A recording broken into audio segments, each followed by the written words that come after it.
शादी के पहले दिन ही जबकि अभी वलीमा भी नहीं हुआ था, मुझे मेरे हस्बैंड के अफ़ेयर के बारे में पता चल गया था। उस हस्बैंड के अफ़ेयर के बारे में जो मुझ पर जान मारता था, जिसने मुझसे मोहब्बत की शादी की थी, जो मुझसे मोहब्बत के दावे करता था। एक लड़की जो शादी करके आती है, ढेर सारे ख्वाब सजाए आती है कि वो अपने शौहर के साथ घूमेगी-फिरेगी, एक नई दुनिया बसाएगी। उस लड़की को ये पहले दिन ही पता चल जाना कि जिससे तुम्हारी मोहब्बत की शादी हुई है, जो तुमसे मोहब्बत के दावे करता है, उस इंसान ने तुम्हें धोखा दे दिया। उस इंसान की ज़िंदगी में तुम्हारे अलावा भी किसी और की गुंजाइश है। फिर इस बारे में जब हमारी बात हुई तो मेरे हस्बैंड ने मुझसे 3 माह का टाइम लिया कि 3 माह के अंदर-अंदर मैं इस औरत से अपनी जान छुड़वा लूँगा, क्योंकि ये औरत मुझे ब्लैकमेल करती है, ये मेरी इज़्ज़त ख़राब करेगी। और मैं पागल, इतनी बेवकूफ़ थी कि मैं अपने शौहर की बातों में आ गई। वक़्त गुज़रता गया, इसी तरह 3 माह पूरे हो गए।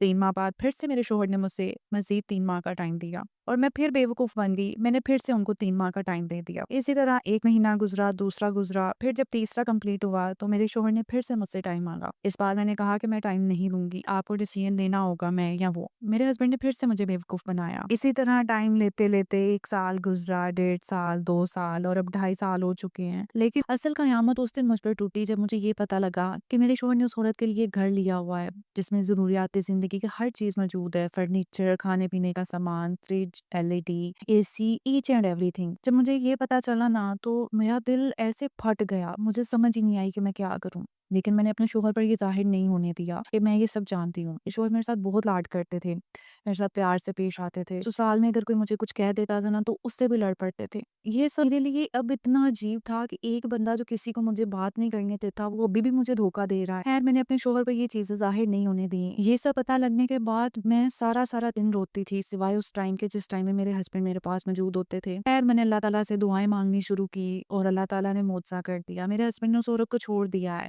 वो अभी भी मेरे साथ बहुत प्यार, मोहब्बत और इज़्ज़त से पेश आते हैं, मेरा ख़्याल रखते हैं। लेकिन मेरे दिल में ये जो चीज़ें हैं कि मेरे होते हुए मुझसे इतनी मोहब्बत करने के बावजूद भी क्या वाक़ई मर्द को किसी और औरत की भी ज़रूरत होती है? क्या उसके लिए एक औरत की मोहब्बत काफ़ी नहीं होती कि वो उसके साथ वफ़ा कर सके?